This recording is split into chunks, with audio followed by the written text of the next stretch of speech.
Ladies and gentlemen, honorable board, fellow debaters, welcome to today's debate.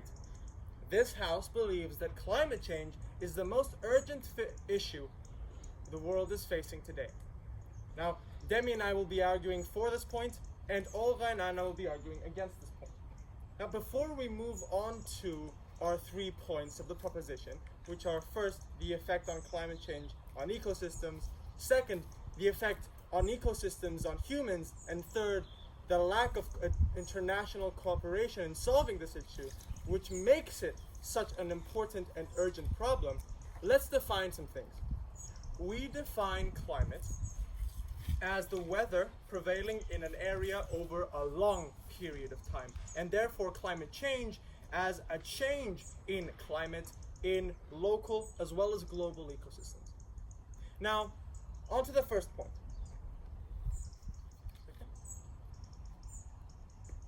The world is complicated and it's delicate. It's made up of networks, tiny and big, which all connect between themselves. One change in one network could bear consequences that could echo throughout the globe and affect everyone, everywhere.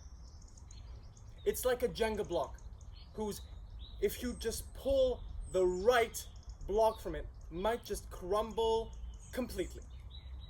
And then we come in, humans, who, with our completely disruptive industrial activities and CO2 emissions and greenhouse gas emissions, have brought a hammer down on this proverbial Jenga block and are threatening to destroy our world completely. We are threatening. For your information, Yep. is the speaker aware that the jungle block style structure of the world he has just described means that crises such as the coronavirus pandemic allow the entire world to crumble in pieces because of this chain that was just described, a chain that cannot be broken? Oh, the speaker is, of course, aware of this and is aware that this issue is exacerbated by climate change even more, as studies have shown that melting ice caps and lower temperatures make it easier for various viruses and diseases to exist. Moving on, megafauna and megaflora are at threat of extinction. 1 million of these species are on the brink of extinction, as reported a few years ago by the UN. Sea levels are rising at an alarming rate. Natural events are becoming all the more frequent. Hurricanes that were considered Will the speaker please in a conclude? century, yes, once in a century events are now once in a decade events and are wreaking destruction everywhere. So how do we solve this? And what are the direct impacts of this on us as humans? Please conclude. Cheers. Ladies and gentlemen of the World Wide Web, welcome to today's fascinating debate. Team Opposition agrees with every single point made by the first speaker of Team Proposition regarding flora, fauna, the impact of climate change on biodiversity, and the very existential threat that climate change poses. We support the point that climate change is exacerbating other issues. We acknowledge this existential threat and appreciate its life-threatening severity. However, it undermines the very nature and institution of the debate to argue that climate change is the most urgent issue we are facing right now. And we will be explaining just why. The renowned Eisenhower matrix, the method used by organizations, governments, individuals all over the world for prioritization purposes, substantiates Team Opposition's argument. The Eisenhower matrix allows one to prioritize tasks, events, or crises. In our case here today, crisis, according to their urgency and importance.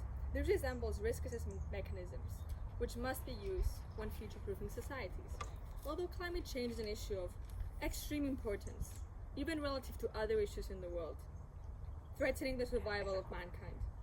Team Proposition seems to be having difficulty distinguishing between importance and urgency. My partner, the wonderful Olga, and I will be explaining exactly why. Firstly, the coronavirus pandemic, competing for first place in the urgency race, easily wins that. The worldwide threat of institutions, of healthcare institutions collapsing, not now, that the healthcare institutions are going to collapse, has easily placed the coronavirus pandemic atop this hierarchy. Secondly, the perspective from which we view and debate this very issue. We are individuals that live in Cyprus in a Western society, and we view the entire issue from a Western perspective. It is easy for us to disregard the 9 million people that die of world hunger every year. It is easy, though, to contrast the 250,000 individuals that die, that are expected to die due to climate change complications from 2030 to 2050, with the 9 million that die every day. The number of deaths is simply overwhelming for us to place climate change atop the hierarchy of urgency. It is simply impossible. I'll take your point now.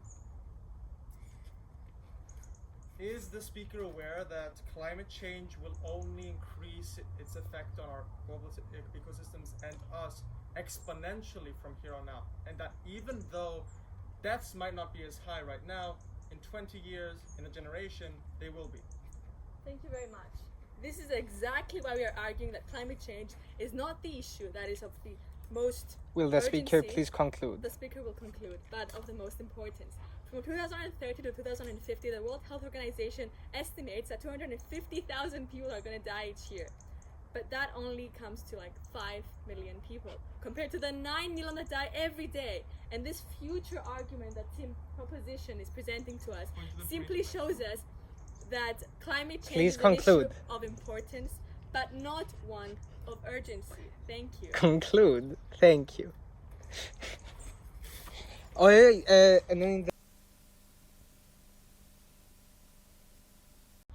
and gentlemen, and worthy opponents, Team Opposition has tried to convince you that climate change is not of vital importance. It's tried to downplay the effects of climate change.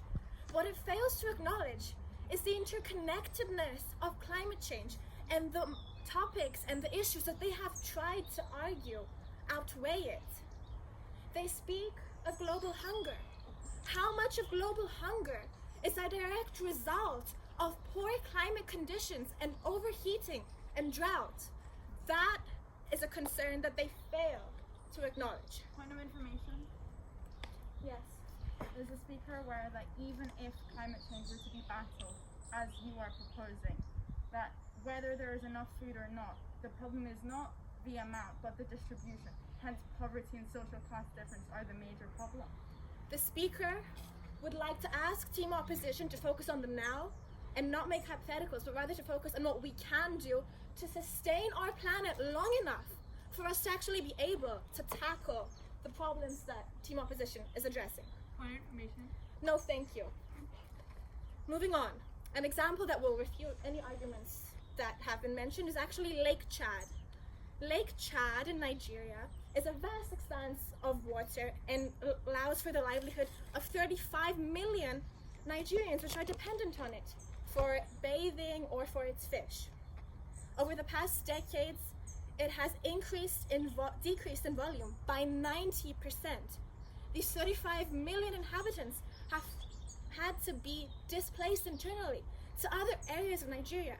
And this has only been putting the already very volatile and fragile state of peace in Nigeria at risk. More so, the rate of natural disasters, as mentioned by my teammate Phidias, has tripled over the past 20 years alone. 90,000 deaths per year are caused by these, directly. not to mention the 160 million people that are affected per year. More so, the economic reparations that have to be addressed immediately as a result of these natural disasters, whether this be in the form of building repairments and the prolonged unemployment which these natural disasters cause, it's only accentuating the social and economic problems. For your information, Yes, please. is the speaker aware that 100 companies are responsible for 71% of the world's carbon emissions?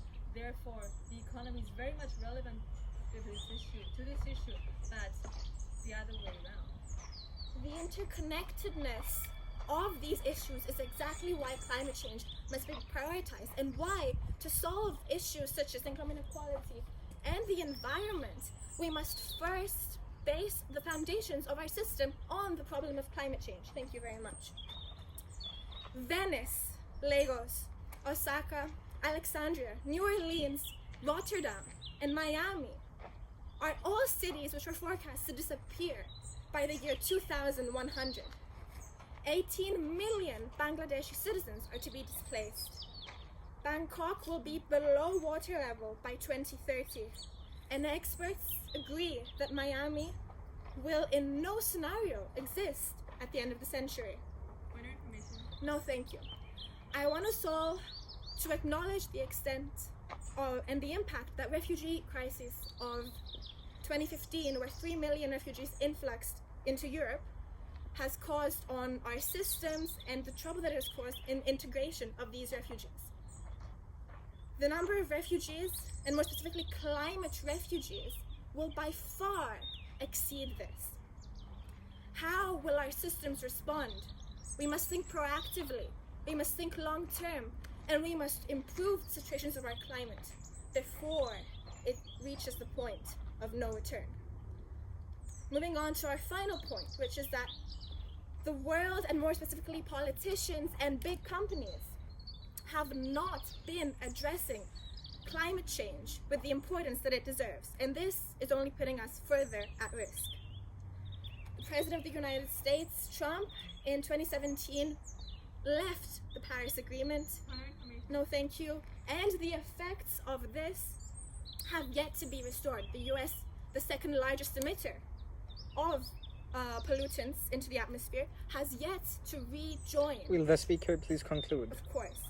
Jair Bolsonaro, president of Brazil, home to 60% of the Amazon rainforest, also known as the Earth's lungs, has publicly stated that fines against environmental crimes should be abolished. Although Russia has joined the Paris Agreement, it has already met its quota since the collapse of the Soviet Union in 1991, when its industry collapsed. So in essence, no real changes are being done by these major polluters to combat the climate crisis. The UN has little Please jurisdiction. conclude. This is placing us in extreme problems.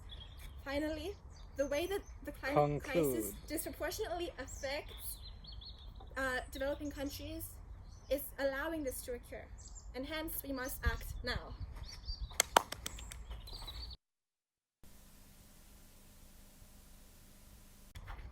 Honorable viewers, I believe that what Team Proposition has said, like my fellow speaker has clearly defined, is extremely important. It is just simply not the number one crisis, as we have been discussing today. I think that's clear by the fact that I'm talking to you through a camera, is it not? But what Team Proposition fails to understand is that the millions that they are saying, I understand that, but can we discuss the millions of people every day? 9 million people every year are dying due to hunger. And let's not even get into the fact that in COVID, in 1 year, we have had 1.2 million deaths. Is that really, are we really gonna say that that's not as important as something that will happen 20 years in the future? Now, as Team Proposition has greatly shown us, there does need to be a change with climate change.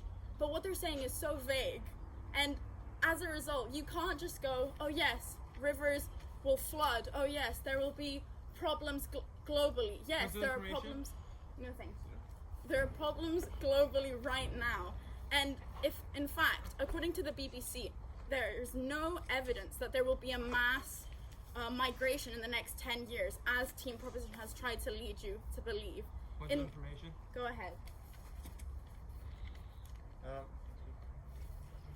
Is the speaker aware that actually Miami, coastal cities such as Miami, Osaka, as well as even Cyprus, are threatened to be enveloped by water within 80 years?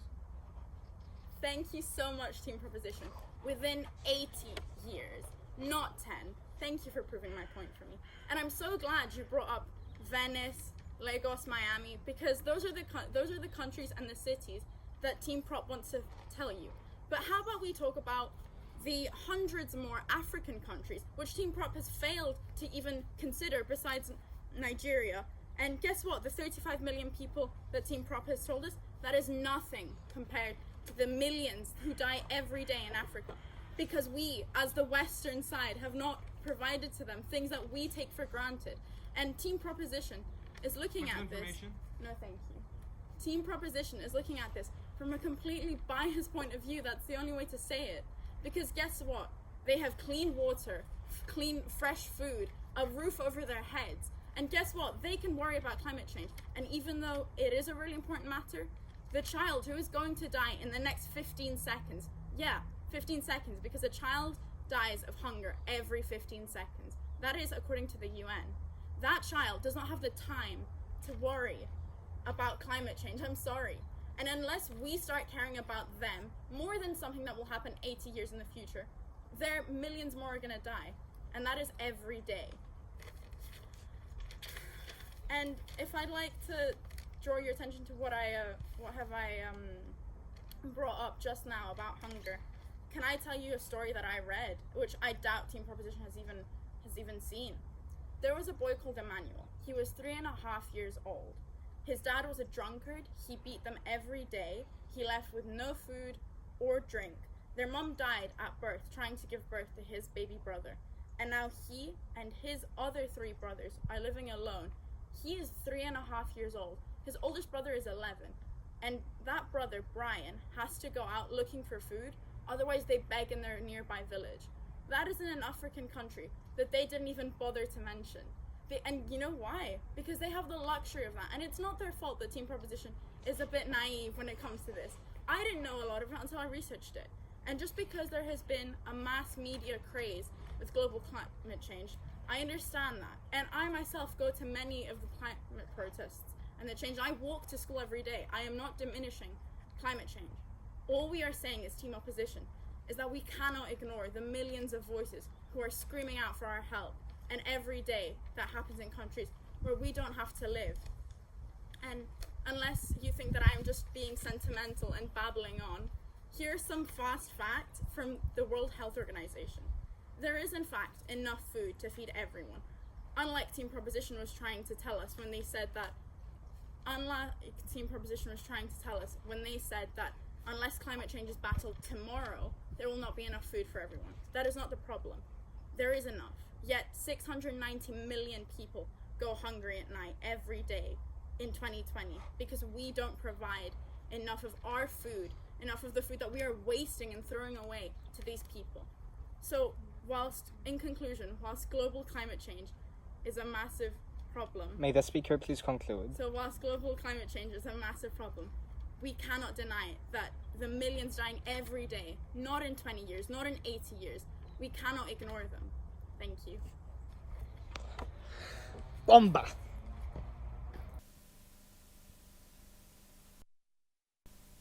Ladies and gentlemen of the House, I will be answering every single point made, and I will be concluding on why every single thing said by Team Proposition is simply irrelevant.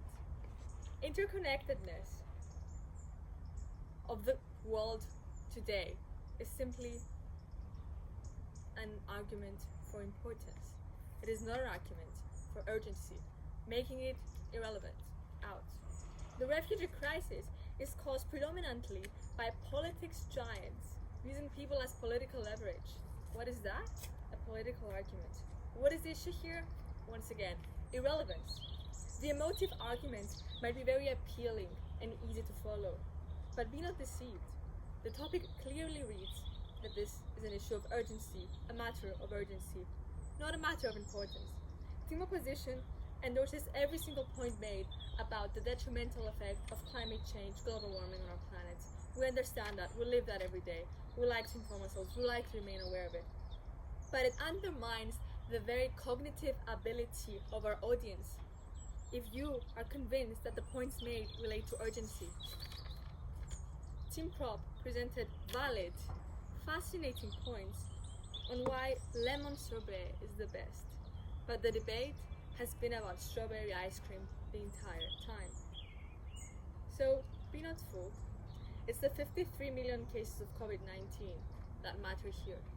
It's the 9 million invisible souls that perish every year due to global hunger.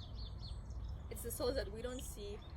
It's the things that are clouded through our Western perspective of the world, through the Western lens that prevents us from seeing suffering elsewhere. All of these things are the things that matter, and they're the things that are urgent, not important. Therefore, due to the sheer irrelevance of every single argument made by Team Proposition, which renders their entire line of argument pointless, climate change is indeed not the most urgent issue faced by the world right now. Thank you. Perfect. Jo då är Fidias.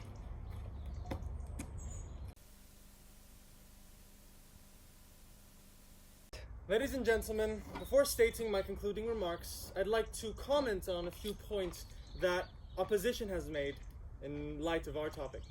First, that we have undermined the importance of the effects of climate change on low-income countries.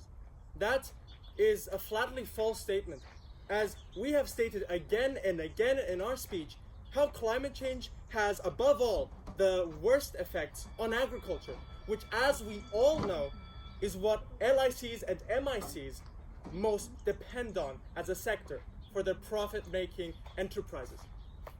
Second, it has been stated that we don't care about these low-income countries and that we care about climate change because we have the luxury to. No, it's not because of that. It's because we have the resources to.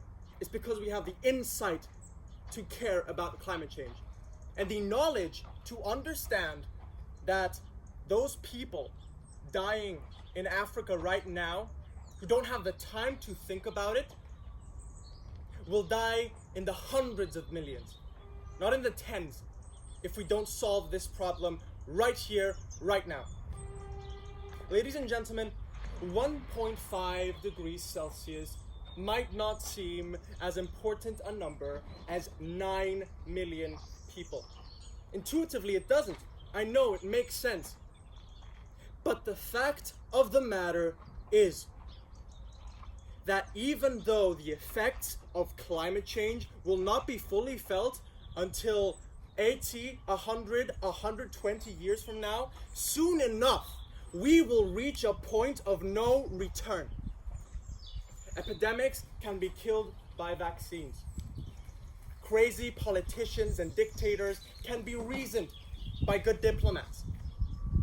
Diseases and hunger and famine can be solved with the right administrative measures taken. But if we don't act now, climate change cannot be solved in any of these ways. It is slow, yes, but it is certain, and it is moving at a pace that if we do not change soon, we won't be able to stop.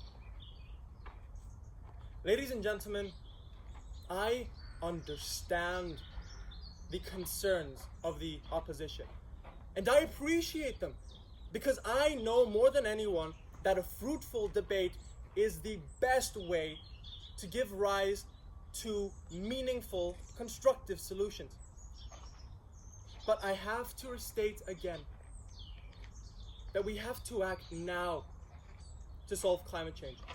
Because if we don't, there won't be an Africa to solve global hunger in. May the speaker please conclude? Yes. There won't be children to save. Humanity is in the midst of the 6th mass extinction, and we are blissfully unaware of it.